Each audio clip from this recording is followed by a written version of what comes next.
Hey, what's up, guys? Houston here. Are you trying to get funding for your new LLC or startup? Well, many people are trying to get into Navy Federal, but here's the thing about it with Navy Federal. This is a two-step process, okay? They're not a direct institution. Now, in reference to two steps, what I mean is that first, you got to become a member of the regular side of it, meaning the personal side of it. So that means that military, and like I told you guys, another way to become a member is if you have somebody in the household you share the same address with, and they qualify for membership because you share the same address with them, then you can become a member of Navy Federal. Okay? And that's something that a lot of people overlook. They do. Some of you guys may have like grandparents that may be deceased or parents that may be deceased that served in the military. Now, you're still able to qualify to join Navy Federal through your deceased parents.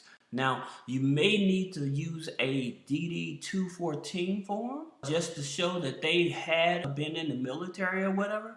But at the same time, if you could show any relation, grandparents or deceased parents, you definitely can join. Or, like I said, you may have a brother or a cousin, but one of the things I definitely would tell you, do not buy one of those access codes off of the internet, okay? Because you can definitely get yourself caught up in fraud. Now, I made a video recently about Navy Federal because a lot of people trying to get the Navy Federal personal loans. And the challenge is so many people had started taking advantage of Navy Federal with those CPN number, credit privacy numbers. And they was creating fake identities and stuff.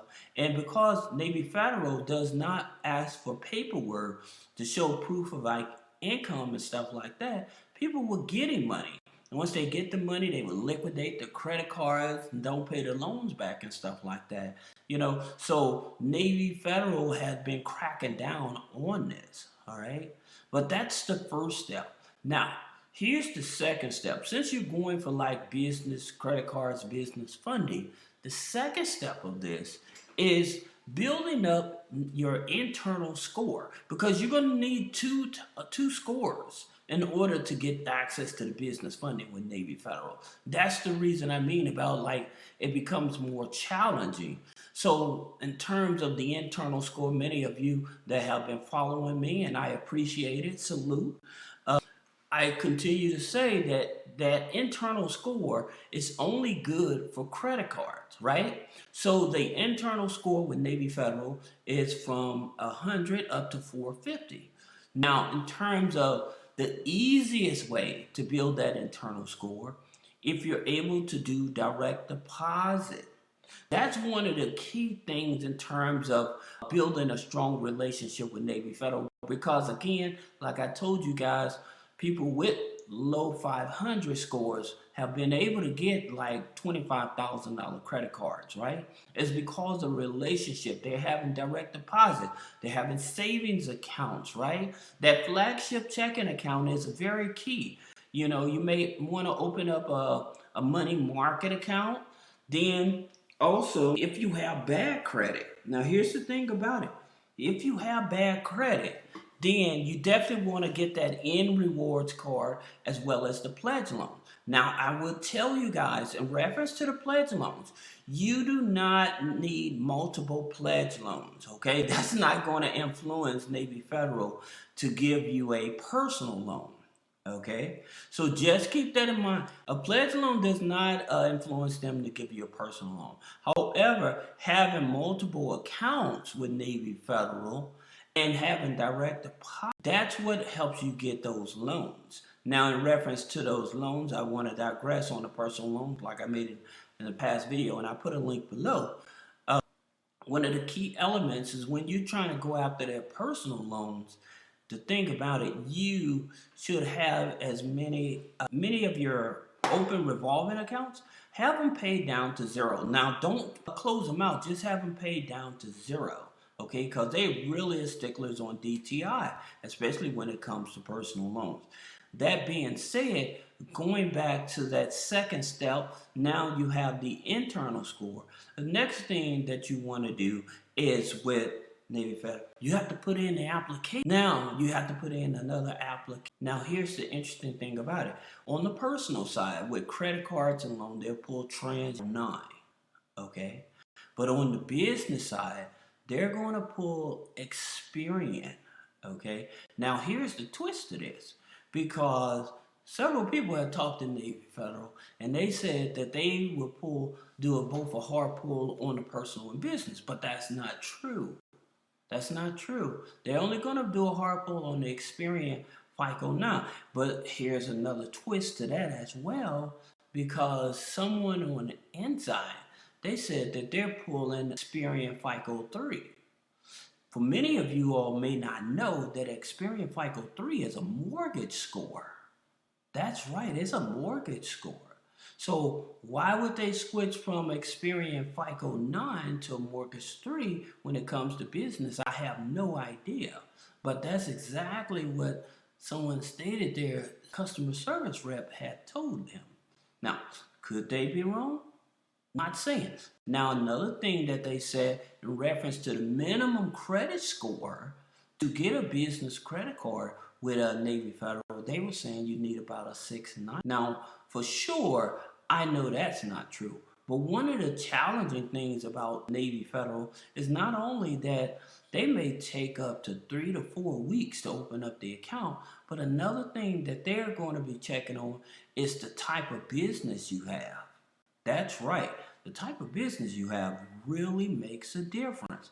That's the reason I tell people, like, high-risk industry institutions is definitely on their list of not even opening up the checking account, right? And because they have a small business department, that's one of the reasons it takes them so long. So people may try to get a business credit card or business loan, and they will give you both at the same time if you qualify. But one of the things about it is if you're in the consulting business, they look at it as high risk.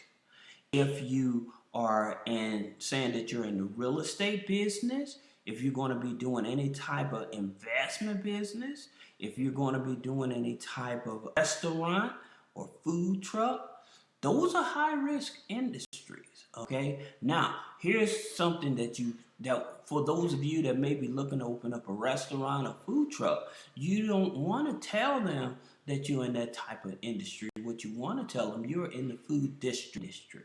So you're not, that's a difference between being in a restaurant or a food truck industry, food distribution, okay? Now, for those of you that are in these other high risk, like I said, with the real estate being a high risk NAICS code, you know. And here's another key thing about this that I want you all to understand. When you join Navy Federal and when you open up your business account and you start making these deposits and stuff, remember, this is not going to help your overall business bank rating. Now, what do I mean by that? Well, what happens is that with Navy Federal, with their business bank rating, okay, all of your deposits and stuff and transaction stuff is only going to help you on that end. However, because Navy Federal does not report to the major business credit bureaus, so when we talk about the major business credit bureaus, we're talking about Experian Business, Equifax Business, Small Business Exchange, okay? And then that information is shared with Dun & Bradstreet. Dun & Bradstreet don't even play a factor in this. So you can have net 30s, you can have a Paydex score of 100. You can have a Dun's number. That does not reciprocate in terms of helping you get the funding that you need, all right? Not with Navy Federal. All right, they're like real strict in terms of the guidelines that they follow. All right, now some other type of businesses that are high risk that you guys definitely should check on is like if you're in the ammo business. So if you're selling anything that's gun related, bullets, magazines, anything that's related like that, that's a high risk as well.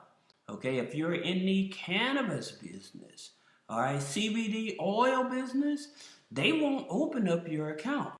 Also, here's another one, credit repair. If you're in the credit repair and you're trying to open up a business bank account with Navy Federal, they will not open it. Okay? They will not open it. Not only credit repair, another one that a lot of people, when it's trying times and stuff, first thing they want to do is run to MLMs, multi-level marketing. Multi-level marketing, even SBA will not fund a MLM. All right? And to be truthful with you, with Navy Federal, they follow many of the guidelines of the SBA. So they feel if the SBA won't touch it, we're not going to touch it. Okay? That's the thing about it. So understanding that choosing the right type of business to approach Navy Federal to get business credit funding for, you have to be very on top of your game. Now, going back in terms of the banking aspects of it, all right, one of the things I always tell people, when you are opening up a business bank account and you're trying to get business credit cards and business loans with Navy Federal, one of the things about it, once you open up the bank account, do not apply for a business credit card right away. What I would do is I would garden it, meaning I would go anywhere from, especially if I have a lower credit score, lower than a 690 credit score, I would make weekly or daily deposits for anywhere from 30 up to 90 days before applying for a business credit card. Okay? This is very important. The reason is the more transactions they see, the more deposits they see and stuff like that, the more they feel that you are reliable in terms of building a business relationship with them. That's the reason that I tell you guys, even on the personal side, opening up the checking account and the savings account, putting at least $25 a week in that savings account. Things like that really make a difference with institutions like Navy Federal. Okay, it's the gardening thing. So where on the personal side, it's not all about the personal credit. It's all about the relationship. But on the business side, they're definitely looking at what type of deposits, how often you deposit and stuff like that. So that's the reason that you have this two-tier when it comes to business credit. Now, again, understanding, like I said, they said the average credit score that they accept is a 690 credit score, but that's not true. You will be able to get a business credit card or a business loan with them with less than a 690 credit score. However, again, you need to garden the relationship. That's very important. All right. Now, in terms of the amount of money, usually with Navy Federal, with the amount of money they're willing to give you, the maximum on a credit card is $25,000 on a credit card, and then they probably give you like a $15,000 loan. Now, here's the reason why I continue to tell you guys, because they don't report to the business credit bureau, I tell you, you still need a major financial institution. Navy Federal is a tier 3 funding source, okay? And I have a video that I made that I explained in terms of the tiers. And so, granted, it is a tier 3 funding source, and they are much easier to get funding from. The thing about it is, because they don't report to the business credit bureaus, you need a tier 1 funding source. So, where you can make deposits as well. So your tier 1 funding sources would be like Citibank, Capital One, Bank, okay? Wells Fargo, because Wells Fargo, the interesting thing about Wells Fargo can fall between a tier 1, 2, or 3. The reason is because of they have certain products and stuff that you're able to get access to. So, like I said, they are a tier 1, 2, and 3. They fall within those guidelines, all right? So that's the only institution that I know of that actually fall in between those guidelines. Another tier 1 bank is like Bank of America, right? Now, what do I mean by these tier 1? Well, these are nationwide banks, okay? However, the challenge with these nationwide banks, they scrutinize a small business or a new LLC much more than with a regional bank. So your regional banks is tier two. So that would be like your PenFeds, excuse me, not your PenFeds, because that's a tier three and they don't offer business accounts anyway. But your PNC Bank, your Truist Bank, those are regional banks. Okay, so those are going to be your tier two type of banks. So whenever you're trying to go after funding, you always want to start at your either tier two or tier three level. All right, you want to stay away from the tier ones. However, you do need a tier one bank because it helps you build up your business credit the fastest because they report to the business credit bureaus.